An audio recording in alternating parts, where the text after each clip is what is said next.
こんにちは。今回は渡積岩屋の追加調査についての攻略動画です。クラスは盾のイージスファイターで行ってきました。まず最初の道ですが左側から行くと最短ルートです。ですが結構アスレチックな感じでうまくジャンプしないと落下してしまいスタート地点に戻されてしまいます。なので私は安定して攻略するために下の道ルートで行ってます。そこまで劇的に時間差が生まれるわけではないため、お好みでどちらかのルートか選んで最初のバトルエリアに行ってください。盾なのでスキルを駆使してますが、右端側からジャンプするようにすれば、移動速度でバフ沼を避けて通れます。少し踏んでしまってますね。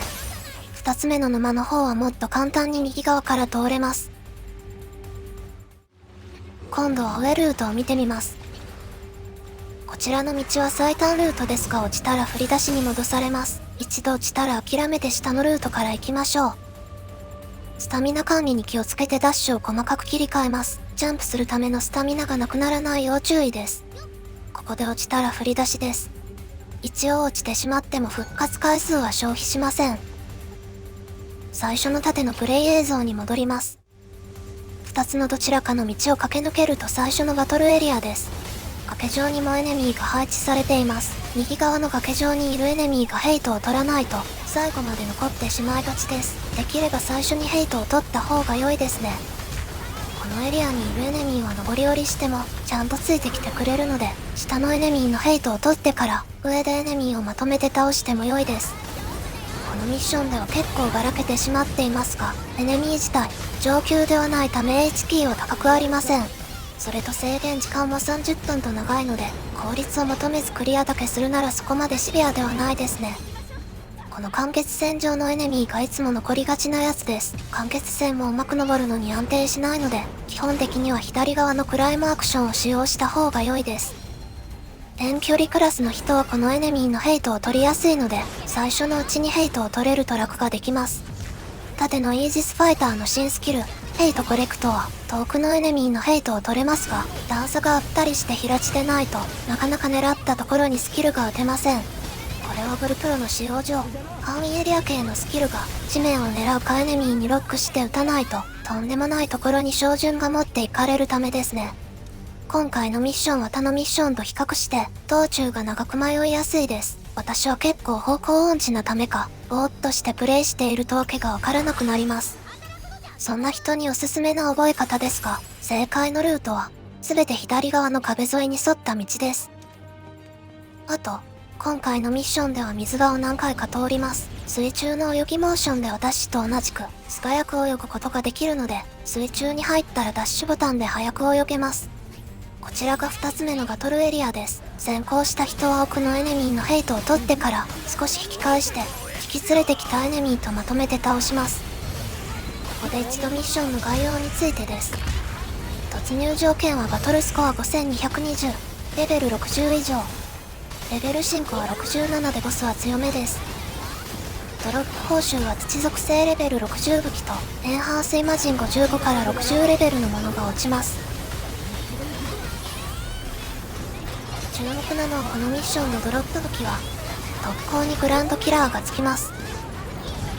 グランドキラーは飛行していない地上系エネミー全般に特攻の倍率が乗るのでかなり強いです。おそらく今回のグランドキラーも最大値が 11% だと思います。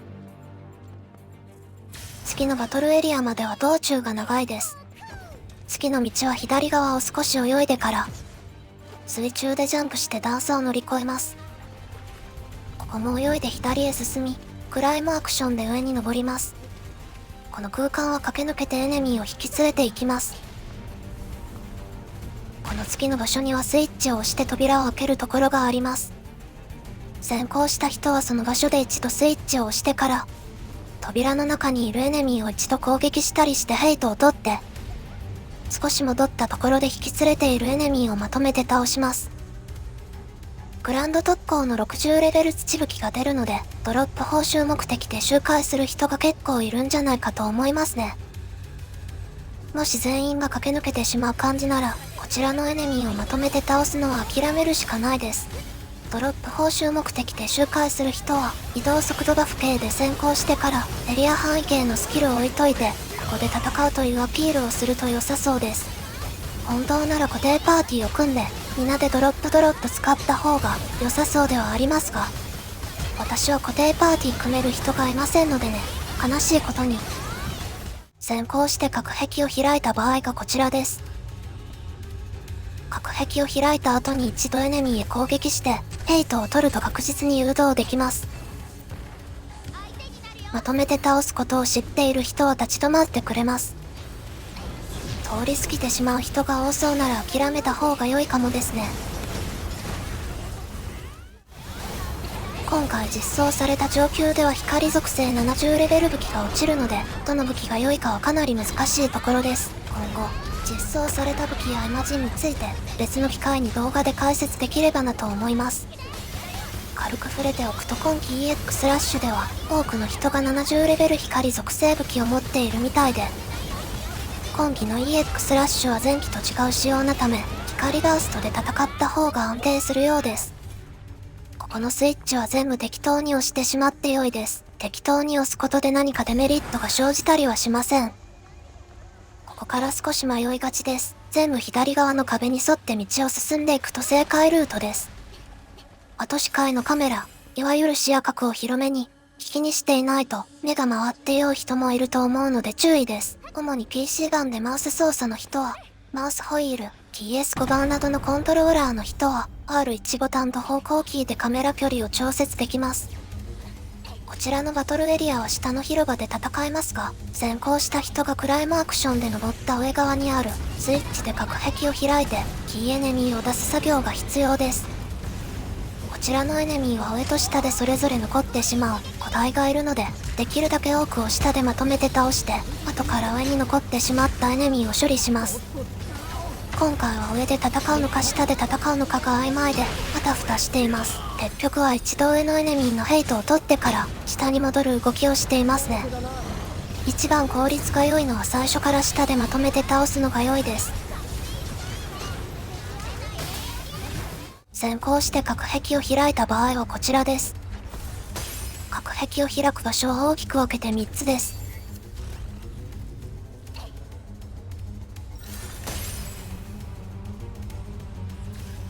このパラージャーも攻撃して下へ誘導した方が良いです。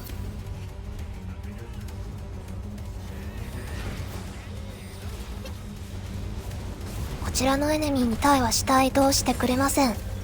大体はいつも下で他のエネミーを全てまとめて倒してから、上に残った2体のペイルポットを倒します。元の映像に戻します。このバトルエリアが最後です。時間切れになることはないので、本当は急ぐ必要はありません。動画で解説すると、どうしても効率性メインになって、急いで攻略してる感が出てしまいますね。ここの上級が出た際には、本当に急いで攻略しないといけないような、高難度向けの調整がされそうな予感がします。多分まだまだ遠い先の話ですかね。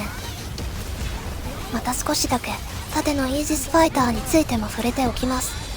今回のアップデートでも、さらに盾が間接的に情報調整されました。主に状態異常である高速と、挑発に関する調整です。高速状態中でも引き寄せの集敵が可能になり、挑発状態付与で30秒周期に3回までの行動阻害が可能になりました。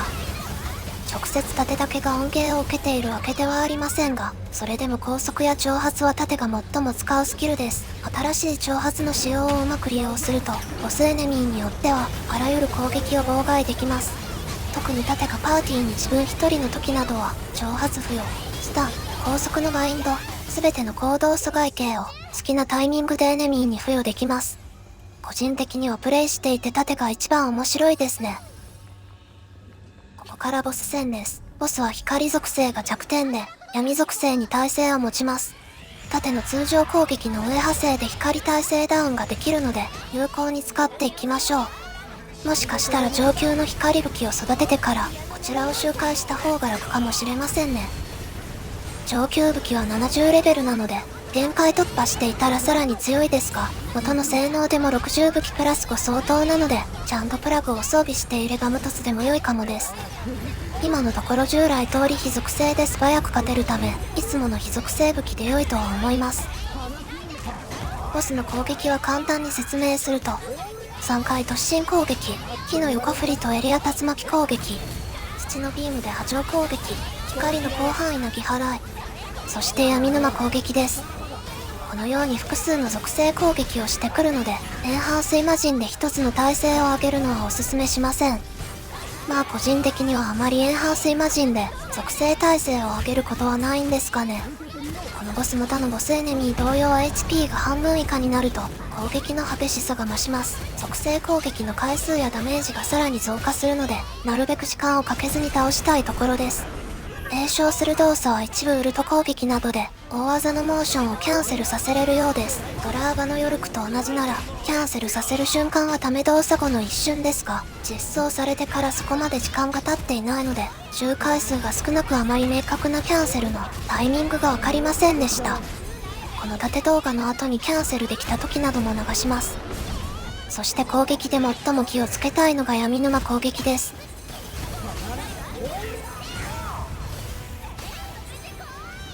敵の HP リクの効果で最大 HP まで回復してしまいました。このボスのドラーバミッションの時のように闇沼エリアには触れないようにした方が良いです。特に HP が半分以下になった時は要注意ですね。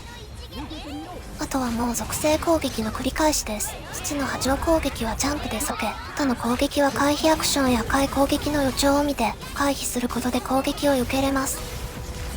盾のイージスファイターがいるときは近距離クラスはかなりご利用し気味で接敵して攻撃をし続けてもダメージが軽減されるので、闇沼エリアさえ気をつけていれば大丈夫です。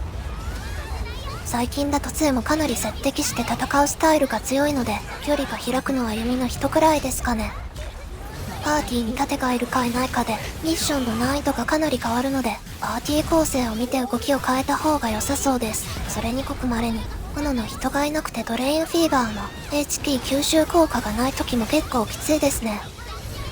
斧は人気クラスで人口が一番多そうなので、大抵はいつもドレインフィーバーがある前提の立ち回りをしてますから、ない時は大変です。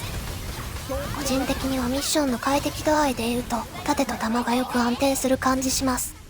斧を使っている時は自分自身がかなり楽にプレイできるんですが、パーティー全体で見ると結構厳しい戦いになったりしますからね。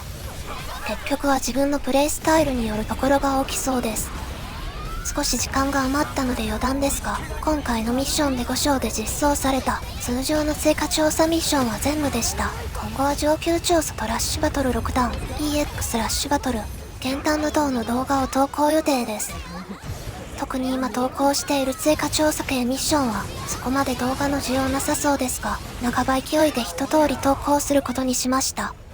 いずれもちょっと最新の装備や解説系の動画の方などミッション攻略系以外に投稿していく予定です。このままいくと一通りミッション攻略動画を投稿した後に動画ネタが少なくなってきますからね。結構悩みどころです。今回の動画の内容は以上です。皆さんは5章シナリオクリアした後はどんなことをしていますか？やはりミッション周回で武器集めですかね？ぜひともコメントで教えてくださいね。いつもチャンネル登録、高評価、コメント、動画投稿の励みになります。ここまでご視聴ありがとうございました。おまけもあります。それでは、またね。